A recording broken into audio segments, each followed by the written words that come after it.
মানে আমার জানটা আমার ভিতর মনে কিছু নাই, খাতাটার মতো আছে, কোন সময় যেন মরে যাই এমন একটা অবস্থা লাগে আমার। এত অত্যাচার আমার উপর করছে। এইবার ছাত্র জনতার আন্দোলনের ওই সময় আমার গুলির অর্ডার নিয়ে আসছিল, ওই সময় আমাকে না পেয়ে আমার পিতাকে নিয়ে গেছে। আমার সন্তান, আমার স্ত্রী পর্যন্ত তাদের কাছ থেকে রক্ষা পায় নাই।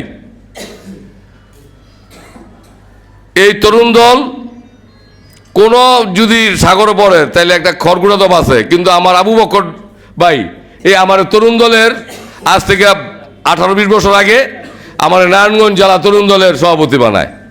এই তরুণ দলের সভাপতি লইয়া এই রাজপথে এই আন্দোলন সংগ্রামে ছিলাম। প্রত্যেকটা আন্দোলন সংগ্রামে আপনারা আমি আশ্বস্ত করতে চাই সালাম ভাই, দেশনেত্রী বেগম খালেদা জিয়াকে যখন এক কাপড়ে ক্যান্টনমেন্ট থেকে বের করে দেয় এই স্বৈরশাসক শেখ হাসিনা, এই জালিম শেখ হাসিনা, সেদিন একমাত্র চিটাং রোড প্রতিরোধ করে তুলছিলাম। আমি গাড়ি ব্যারিকেড দিয়েছিলাম। আমি 13 সালে সকাল সন্ধ্যা নারায়ণগঞ্জে হরতাল ডেকেছিলাম এই তরুণ দল থেকে, এবং টিভিতে স্ক্যানে আসছিলই যে জেলা তরুণ দল সকাল সন্ধ্যা হরতাল ডেকেছে। কিন্তু হরতাল পালনও করেছি, সাকসেসও করেছি। প্রিয় সংগ্রামী ভাইয়েরা আমার, আপনারা অবগত আছেন, অনেকেই ফেসবুক চালান।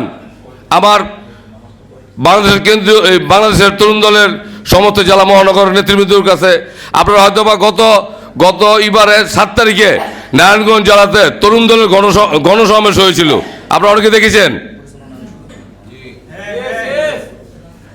আমরা ধারাবাহিকভাবে তরুণ দলকে জাগ্রত করার জন্য, শক্তিশালী করার জন্য, সাংগঠনিকভাবে শক্তিশালী করার জন্য আমরা আপ্রাণ চেষ্টা করে যাচ্ছি। এই পর্যন্ত আমরা আপনাদের কাছে একটা, সালাম ভাইয়ের কাছে একটা দাবি যে সালাম ভাই আমাদের একটা স্বীকৃতির ব্যবস্থা করে দেন, অন্তত একটা ছোট করে হলেও একটা স্বীকৃতির ব্যবস্থা করে দেন। কারণ অনেক সময় আপনার দল, আপনার অঙ্গ সংগঠন, আপনার ছাত্র দল, যুব দল, স্বেচ্ছাসেবক দল আমাদেরকে ভালো চোখে দেখে না। এই জন্য আমাদেরকে অন্তত একটু ব্যবস্থা করে দেন যেন আমরা আপনাদের পাশে দাঁড়াতে পারি, আপনাদের পাশে আন্দোলন সংগ্রামে থাকতে পারি। এখন তো আন্দোলন সংগ্রাম নাই, এখন তো দেশ 5ই আগস্টের পরে স্বাধীন। এখন এই স্বাধীনের পরে অনেক নতুন নতুন নেতা দেখতেছি যাদেরকে 16 বছর আমরা মাঠে পাই নাই, দেখিও নাই। এখন যাদেরকে দেখি মনে হয় আমরা এতিমের মতো, মনে হয় যে আমরা এতিমের মতো লাগে, যে আমরা আসলে দলের কিছু না, এমন একটা ভাব। এগুলো সালাম ভাই বন্ধ করতে হবে। নির্যাতিতদের অবশ্যই আপনারা মূল্যায়ন করতে হবে। যাক, আমি আর কথা, যেহেতু আমার প্রধান অতিথির সামনে এত কথা বলা ঠিক না,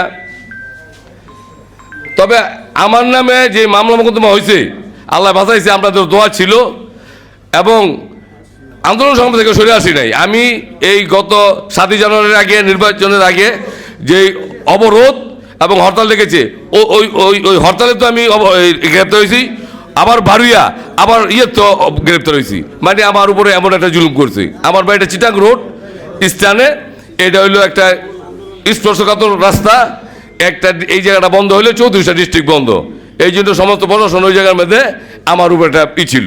তো যাই হোক, আমি আর কথা বাড়লাম না। আমি সালাম ভাই এবং এই সালাম ভাইয়ের কাছে বিনীত অনুরোধ যে অন্তত ভাই আমাদের একটা, অন্তত তরুণ দলটা বললে যে আমরা এই বেজ্জুতিটা না ওই মানুষজনে না করে এটা থেকে একটু বাঁচতে চাই। 29 বছর যাবৎ এই তরুণ দল করতেছি।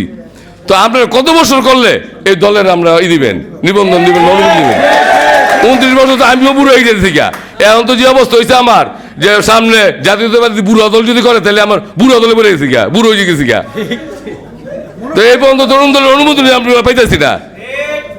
যাক, আমি সকলকে আন্তরিক ধন্যবাদ জানিয়ে, এবং আগামীতে আপনারা যারা আছেন তরুণ দলের সকলে ধৈর্য সহকারে থাকবেন, কোনো অন্যায় অবিচার কোনো কাজে যাবেন না, লুটপাটে যাবেন না, কোনো দলদারিত্ব যাবেন না। এই দলদারিত্ব যদি যান তাহলে আমাদের বিপদ হবে। আমাদের দেশনায়ক তারেক রহমানের একেবারে ডাইরেক্ট নির্দেশ, কোনো অপকর্মে জড়াইলে দল জায়গা দিবে না।